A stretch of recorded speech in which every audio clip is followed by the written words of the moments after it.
情緒極度無助，是孤獨還是失望，還是被世界折磨？假使我仍未夠好，你不要唾棄我好嗎？隨便笑下去，喜歡的可以中傷我。普天下病人無數，我在這邊陪你寂寞。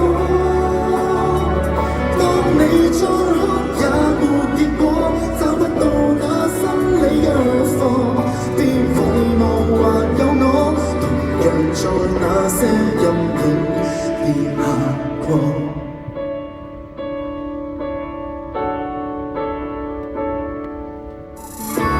不會死，才是勝利，超出那個愛獨是的預期。